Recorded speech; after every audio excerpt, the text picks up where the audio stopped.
muita dificuldade em selecionar esse material.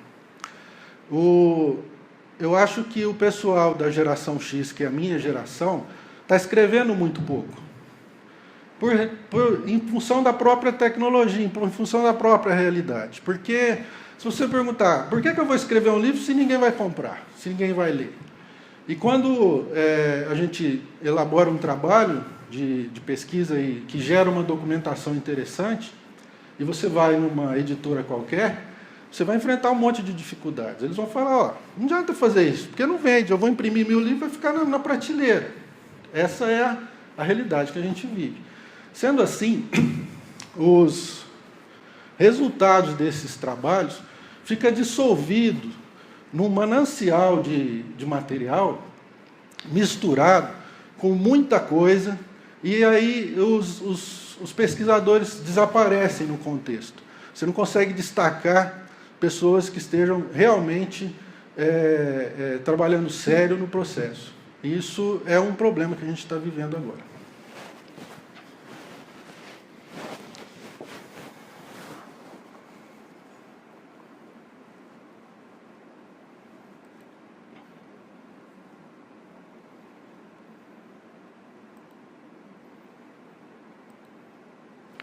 Bom, voltando aí à nossa apresentação, agora eu vou... Se eu achar o controle...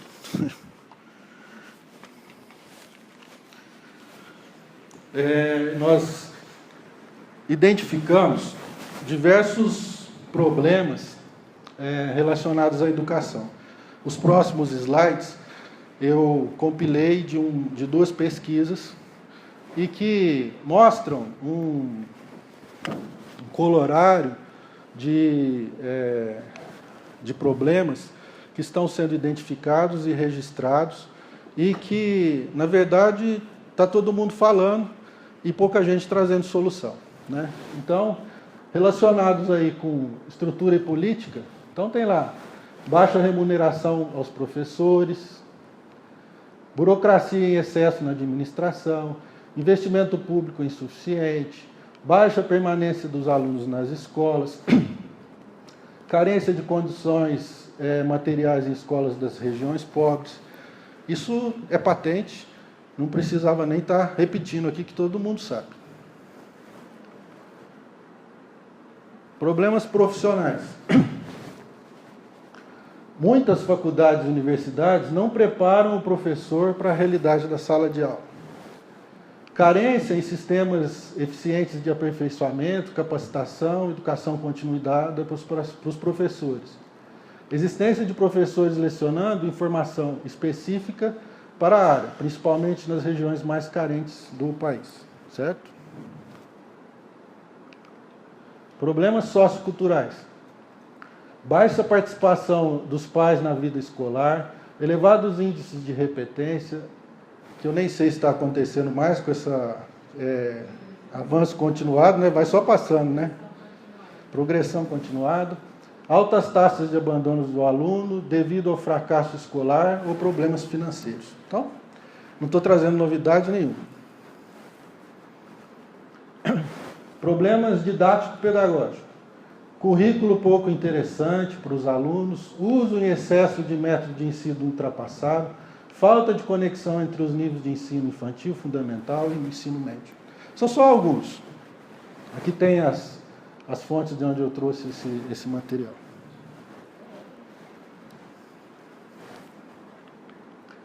Bom, agora começa. Quais são os nossos desafios? Aonde que nós temos que impor o nosso esforço a fim de procurar reverter esse processo?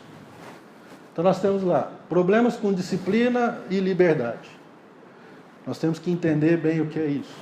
Foco e atenção e dinamismo. Organização física e virtual. Ambiente virtual e ambiente físico. Ensino e educação. São temas que são muito discutidos, são temas controversores, polêmicos, e nós vamos abordar um pouquinho de cada um.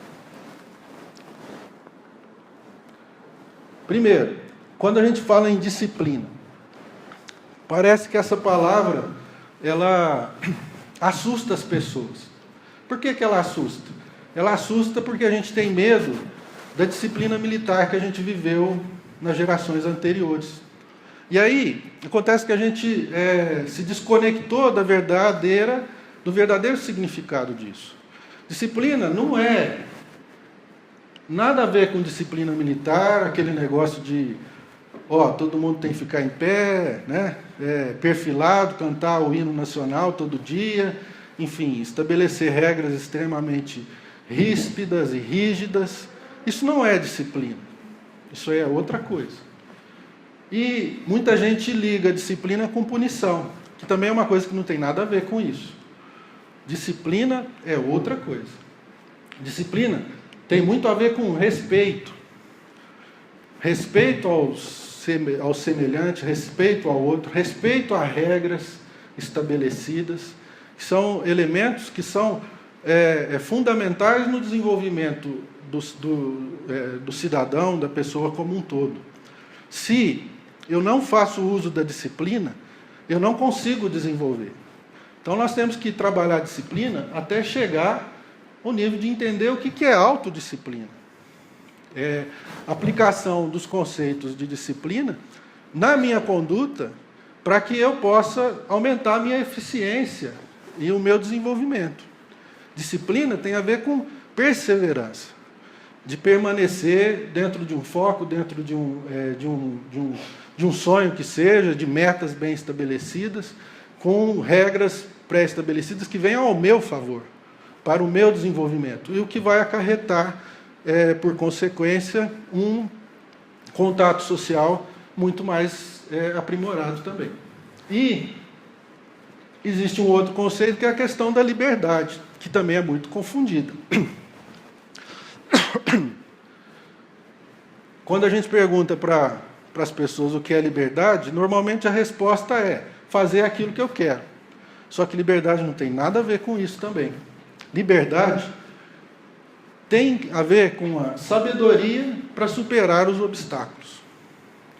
Eu só sou livre, verdadeiramente livre, aquela primeira frase que eu coloquei no slide inicial lá, a sabedoria é o caminho da libertação, da liberdade. Porque para mim ser verdadeiramente livre, significa que eu tenho que ter habilidade para solucionar os meus problemas, para me desvencilhar dos problemas, dos obstáculos que a vida tem. Se eu sou sábio, logicamente eu resolvo qualquer problema. Consequentemente, eu tenho liberdade. A ignorância é o oposto. Não significa que eu posso estar livre para andar onde eu quero, mas eu não tenho liberdade para fazer nada, porque não tenho conhecimento nenhum. Então eu fico escravo das situações, certo? E liberdade tem a ver também com consciência tranquila. A partir do momento que o meu procedimento, a minha postura comportamental quebra regras, infringe regras e causa problemas sociais, eu vou fechando a minha gama de oportunidades. Muito obrigado. Vou tomar um pouquinho de água.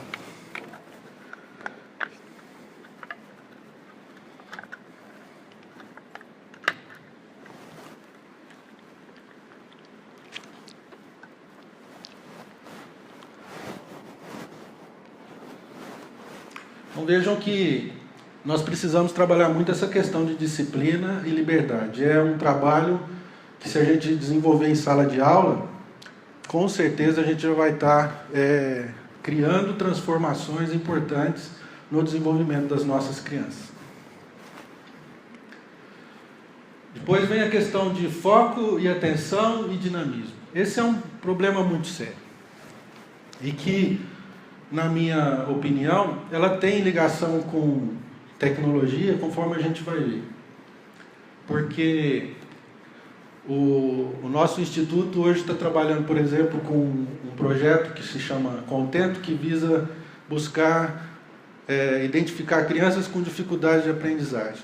E nós estamos identificando que existe uma correlação com a questão de foco e atenção que está ligada ao uso dos recursos de tecnologia, com internet e tudo mais. O excesso do uso desses recursos da internet por parte dos meninos, das crianças, leva à perca do foco, porque eles estão ao mesmo tempo em 1000 lugares ao mesmo tempo, e aí aquilo passa a ser parte do cotidiano. Isso está sendo confundido com hiperatividade, por exemplo, certo? E aí, o que é a questão de foco? Como que eu estabeleço foco e atenção? Primeiro, a gente precisa estabelecer objetivos claros. E as nossas crianças são suficientemente inteligentes para entender isso. A partir do momento que nós começamos a colocar para eles, olha, o nosso objetivo é esse, nós precisamos aprender isso, isso, isso, em função disso e isso, nós temos que mostrar o porquê do conhecimento que a gente está trabalhando. Por quê? A criança pede isso hoje. Essa geração, ela quer saber por quê. Ela não é mais como a nossa geração, que era obrigada a engolir o conhecimento, né, e apresentar aquilo na prova sem saber por quê. Tinha que saber e pronto, decora e pronto. Não era assim? Hoje não é mais assim. Então, nós temos que dialogar isso com a criança e mostrar para ele, ó, isso aqui é importante para você utilizar para isso, isso, isso, vai ser importante na sua vida. Quer dizer, nós temos que trabalhar isso. Trabalhar com metas a curto, médio e longo prazo. Trabalhar sonhos e ideais de vida. Quando você mostra para a criança que, a partir do momento que ele adquire conhecimento, ele ganha potência ou poder de realizar os seus sonhos, você abre um leque de opções, um leque de oportunidades, você ganha a atenção dele. Não importa o que ele quer. E foco e atenção tem a ver também com perseverança. Eu preciso trabalhar a perseverança em um objetivo e trabalhar naquilo persistentemente, certo? Não vamos discutir aqui teimosia, mas é importante a gente entender. E a questão do dinamismo? Dinamismo é mudança de rumo? Não. Também não é ser multitarefa. São coisas diferentes. No mundo em que a gente vive, nós temos que conciliar essas duas coisas. Porque se a gente não tiver foco, a gente se perde nesse manancial de oportunidades que a gente está vivendo. E, ao mesmo tempo, nós temos que ser suficientemente dinâmicos para poder enfrentar as diversidades que o mundo oferece e a velocidade que as coisas mudam. Então, essa que é a questão que liga uma coisa com a outra. E aí, então, dinamismo implica em mudança de estratégia. Eu tenho um objetivo para alcançar, esse caminho que eu estou trilhando não está muito bom, não está dando muito certo. O dinamismo faz eu mudar a estratégia. Vou mudar de caminho, mas a meta continua a mesma, certo? Distribuição de tarefas. Isso é muito ligado com a questão do dinamismo. O que eu vejo é que os meninos que chegam para mim na faculdade, eles não têm noção nenhuma do que é trabalho em equipe. E isso é muito complicado. Então, o que eu vejo é o seguinte, nas disciplinas que eu trabalho de projeto, eu exijo que sejam 2 ou 3 alunos no mínimo, para a gente trabalhar a questão de equipe. Mas é assim, trabalho em equipes para ele é assim, um fica fazendo e 2 ficam olhando. Pô, mas cadê o trabalho? Não, ele vai fazer a outra parte. Não, isso não é trabalho em equipe. Isso aí é outra coisa. Então leva o tempo que uma pessoa mesmo ia fazer. Porque um espera o outro terminar para começar a parte dele. Eles não sabem fazer, enquanto eu faço isso, você faz aquilo. Eles não têm essa noção. Eles perderam ou nunca adquiriram essa capacidade de distribuição efetiva de tarefas. E tem a ver com gerar cronogramas de tarefas. Estabelecer, olha, nossa meta é essa, nós temos que cumprir isso em tal dia, as tarefas são essas, cada um vai fazer uma tarefa. Fazer isso para eles é o caos, é muito difícil. Certo? Então são questões que a gente vem trabalhando aí. Depois vem a questão de organização física e virtual.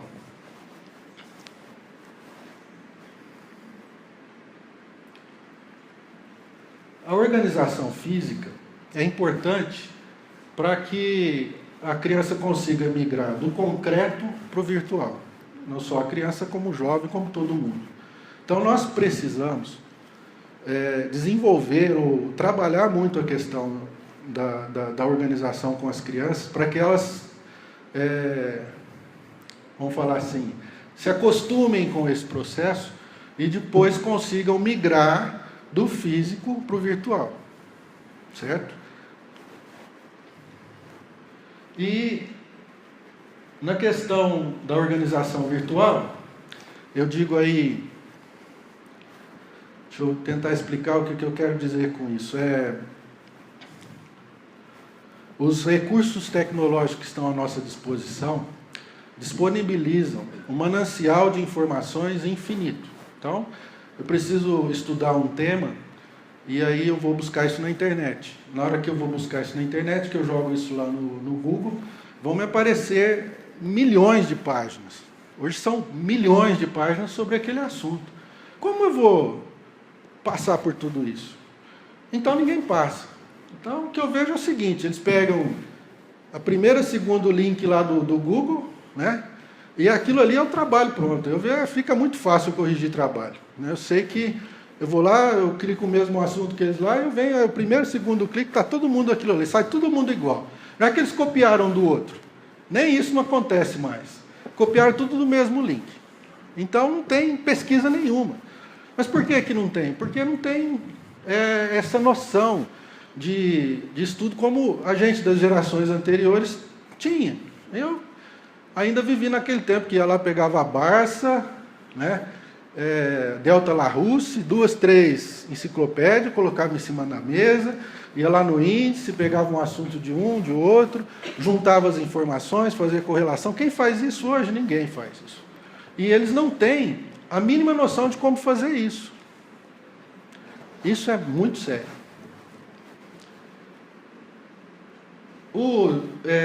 A organização virtual ajuda no trabalho na equipe e ajuda nos cronogramas de tarefa. E isso precisa ser ensinado. Não adianta a gente fugir desse processo.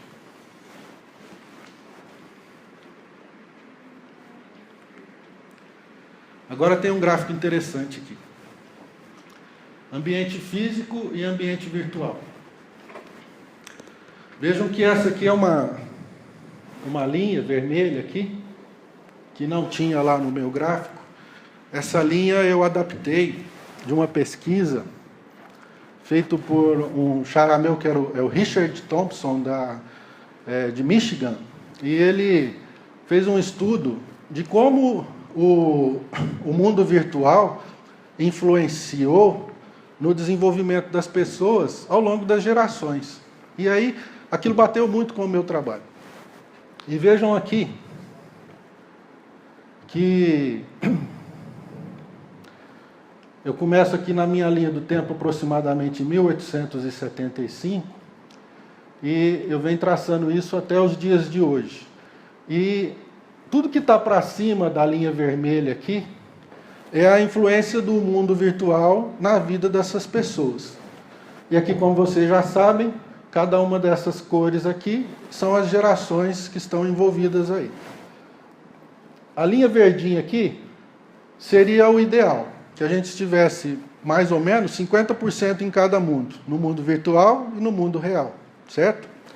E aí o que acontece é o seguinte, a partir do advento do cinema, em 1900, nós começamos a encontrar um mundo virtual, que o cinema começou a gerar coisas inimagináveis, coisas irreais, não é isso? Fantasias. E isso era o comecinho do mundo virtual. Né? Começa lá em 1900, Tinha aquele famoso imagem do foguetinho preso na Lua, que é uma das primeiras imagens do cinema, que fizeram o foguetinho sair da Terra e ir na Lua. Então, estava 60 anos, 69 anos adiantado em relação à realidade. E isso é uma virtualização, né? Então, começamos a imaginar coisas que a gente só sonhava, certo? E a partir daí nós fomos desenvolvendo isso.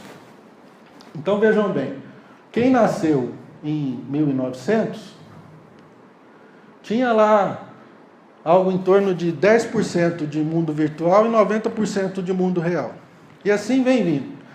Quando chegou em 1925, foi a invenção da televisão. Aí, olha, nós já estávamos aqui no comecinho dela, mais ou menos a uns 15% de mundo virtual no comecinho dela.